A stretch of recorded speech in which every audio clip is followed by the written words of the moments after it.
Hi friends, ఇప్పుడు మన electrical లైన్స్లో కొత్తగా ఎలక్ట్రికల్ వర్క్ చేసేటప్పుడు, అలాగే ఎలక్ట్రికల్ కండక్టర్స్ డ్యామేజ్ అయినప్పుడు మన ఎలక్ట్రికల్ పోల్ మీద పిన్ బైండింగ్ ఏ విధంగా చేస్తారో ఈ వీడియోలో చూసి తెలుసుకోండి. ఇన్సులేటర్ ఎందుకు యూజ్ చేస్తారంటే, నా ఎలక్ట్రికల్ ట్రాన్స్మిషన్ లైన్స్లో వాడే కండక్టర్స్కి ఇన్సులేషన్ అనేది ఉండదు. ఇన్సులేషన్ లేకపోవడం వల్ల ఎలక్ట్రికల్ పోల్కి డైరెక్ట్ కనెక్ట్ చేసినట్టయితే షార్ట్ సర్క్యూట్ అనేది అవుతుంది. అలా షార్ట్ సర్క్యూట్ అవ్వకుండా ఇన్సులేటర్ అనేది యూజ్ చేస్తారు. మీరు చూస్తుంది అయితే ఎల్టీ పిన్ ఇన్సులేటర్ అంటారు. ఈ ఇన్సులేటర్ని మన ఎలక్ట్రికల్ పోల్ మీద ఎలక్ట్రికల్కి సపోర్ట్గా క్లాంప్ అనేది ఉంటుంది. దాన్ని క్రాస్ ఆర్మ్ అంటారు. ఆ క్రాస్ ఆర్మ్ పైన అయితే ఈ పిన్ ఇన్సులేటర్ అనేది బిగిస్తారు. ముందుగా అయితే మనం ఎలక్ట్రిక్ పిన్ బైండింగ్ చేసే ముందు స్పేర్ బైండింగ్ అనేది తీసుకుని ఇలా రింగ్ కింద చేసుకోవాలి. ఇలా రౌండ్ చేసుకుని మన ఎలక్ట్రికల్ కండక్టర్ అనేది టాప్ రూల్ అనేది పెట్టుకోవాలి. ఇలా టాప్ రూల్లో పెట్టిన తర్వాత మనకున్న స్పేర్ బైండింగ్ని ఎలక్ట్రికల్ కండక్టర్ కదలకుండా టాప్ గ్రూ నుంచి సైడ్కి అయితే తిప్పాలి, లెఫ్ట్ సైడ్కి. ఇలా లెఫ్ట్ సైడ్ తిప్పిన తర్వాత ఒక సర్కిల్ అయితే చేసుకోవాలి రౌండ్గా.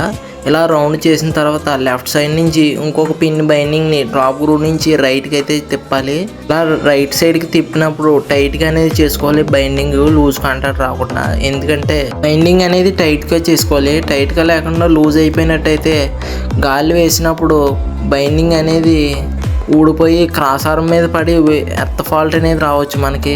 అందుకని ఎలక్ట్రికల్ లైన్ ఫాల్ట్ రాకుండా మనం పిన్ బైండింగ్ అనేది ఫుల్ టైట్గా అనేది చేసుకోవాలి.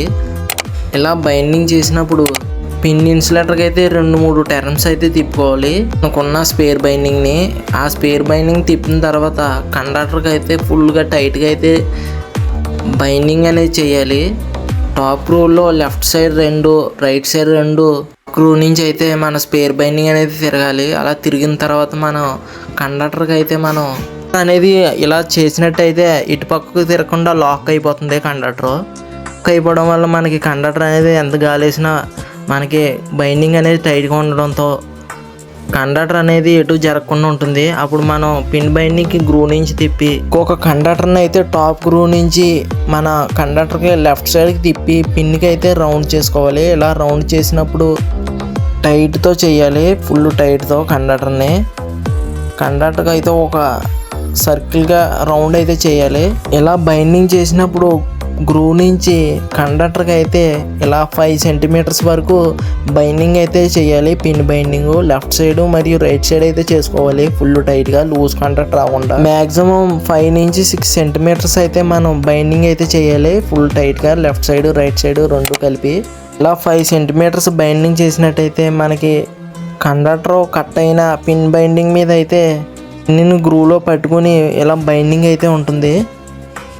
గట్టిగా గాలి వేసిన బైండింగ్ అనేది కండక్టర్కి జారిపోకుండా కండక్టర్ని పట్టుకుని ఉంటుంది. ఇలా 5 సెంటీమీటర్స్ కానీ బైండింగ్ చేసినట్టయితే.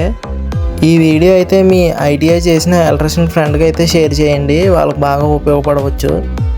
అలాగే జూనియర్ లైన్మెన్కి ట్రైనింగ్ అవుతున్న వాళ్ళకి ఈ పిన్ బైండింగ్ అనేది ఉపయోగపడుతుంది.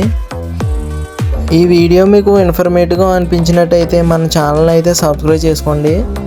5 నుంచి 6 ఇంచెస్ బైండింగ్ చేసిన తర్వాత పిన్ బైండింగ్లో ఎక్స్ట్రా వైర్ని అయితే మనం కట్టింగ్ అయితే చేసుకోవాలి. ఇలా కట్ చేసుకోవాలి, ఎల్ షేప్లో పెట్టి ఇలా సైడ్కి తిప్పితే బైండింగ్ అనేది కట్ అయిపోతుంది పర్ఫెక్ట్గా. ఈ పిన్ బైండింగ్ వీడియో మీకు నచ్చినట్టయితే మన ఛానల్ అయితే సబ్స్క్రైబ్ అయితే చేసుకోండి. మీ ఎలక్ట్రీషియన్ ఫ్రెండ్కి వీడియోని షేర్ చేయండి.